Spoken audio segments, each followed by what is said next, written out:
I'm talking about a person who does not want to plan or is not accustomed to say, let me do this, let me do this. Life moves on. He attacks the day the time he attacks the day. Means you're going to have to take inventory of your life. Like, are you more in debt, or are you at zero, or do you have some money?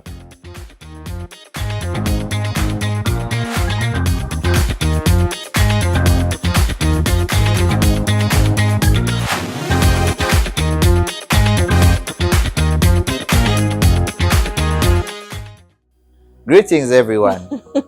My name's Timothy Chigonya, and this is our first episode to our podcast.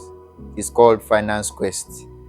Sit tight as we go with you on this journey of financial freedom. Does everyone have to save?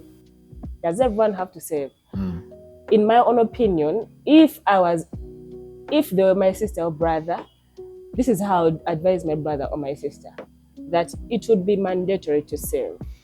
One of the things I realized why people save, I have like 3 reasons why people save. There are many more, but like the 3 reasons I quote why people save is: 1, people save for investment. No, 1 is for emergency, then 2 is for investment, then 3 is for large purchases.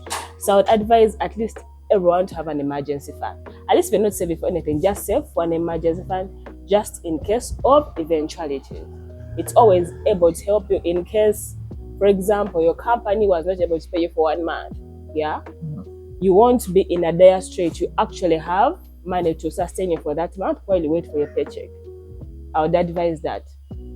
Oh, what if I can always borrow from somewhere and I don't need saving? That's still a personal choice. That's still but if you're asking for my opinion, then you would get a different answer. But since it is someone else's opinion, then I'll say please go with your personal. Yes. Because somebody will ask you and he will tell you that I get money every day, I spend it, and I can't save, because if I save, there is something that is going to lack, or I don't earn enough to save. Or what advice would you give to such a person? That's true. First and foremost, before anyone ever decides to save, first is to sit down and realize what exactly they have before they start thinking about saving. That means you're going to have to take inventory of your life. Like, are you more in debt, or are you at zero, or do you have some money? Like, you should know what is the state of your finances. Are you totally sick, totally broke, or are you somewhere with your money? Now, there are reasons people don't save, and many of them is really because they really don't have money they earn. And that is like true. They earn money, but they earn the money, but it's little. So the only option these people have is to look for more sources of income, because you cannot save when you need that money for needs. If there's no more money for other things, there's no point to save. So the solution for that person is to look for an extra source of income, or to learn skills. They have to upskill, learn a new skill, do something so it can earn you more money, and so you can be able to save.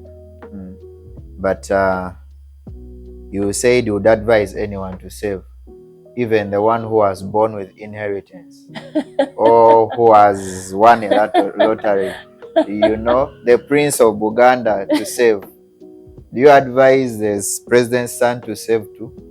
The president's son? Yes. I don't know. Because literally they have everything in one. I don't know about that. I don't know about them and savings. The question, I can rephrase it, is saving valid for everyone, or to a certain degree? There are some people who may not be susceptible to saving, and life can still move on to the desired degree of life. No, let's say it like this. There's something someone once said, that usually when you're in the abundance of resources, you will think you're wise, but it's just because it's in the abundance of resources. So when those resources are actually taken out from you, that's when we will know whether you're actually wise or you were foolish. So sometimes, because of the abundance of resources, we waste them, but we will not know that we wasted, because there's always surplus. But the thing about savings is just a part of what they call money management. So just that we all have to have a skill of managing money, whether you're rich or not rich, because stories usually change. There are footballers who earned lots of money maybe in their life of playing football or doing game or whatever, but eventually after they retire, there's nothing sure for it, simply because they still thought we have the money. So it's not usually in the abundance of the money. It's usually how we use the money we have. It can be little, it can be much. But people who have much money have an advantage of using it the way they want, because there's always surplus. It covers up for any small mistakes. But for you who has little money, when you do small mistake, you can see it. The hole is big. Yeah. So that's why I'll sit back and say it is a necessary thing to always learn these things, even savings, even if you have lots of money, because it's more like a practice, a habit that you have to keep doing. Yes. So it means literally, from what I am getting, that it goes down to our behaviors. It goes down to our behaviors to be financially free. And also, one other thing, I'm seeing the direction you're taking us, that it is work to be done. Yeah, it's work. Yes. Yeah, it's work. I'm talking about a person who does not want to plan, or is not accustomed to say, let me do this, let me do this. Life moves on. He attacks the day, the time he attacks the day. So we are living in a community that is like that. You wake up, you get your salary, the needs that come, you meet them, and life moves on. There's no saying that I keep the money for this, keep the money for that. So you're talking to a person who has grown up in such a setting that maybe they feel they are okay because they are in a certain way. But I also feel one of the things that will happen is that until maybe you get a certain dissatisfaction, you may not consider saving. Yeah, or until when you get a certain knowledge, you may not consider saving. Yeah. So thank you. We have come to the end of today's episode. It was quite a good journey. Tune in next time with us, and we shall still continue with this topic. We have only handled a few of those things, but one of the things that we have seen is that saving is mandatory. That because of the change of times and seasons, certain aspects of life, we need to live prepared.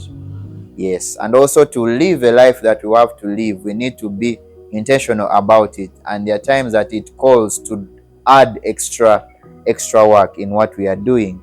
And one of the things that he has told us is that we have to learn.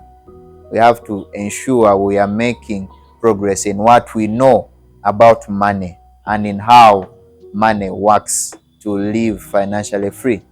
Thank you. Catch you again next time. Hala.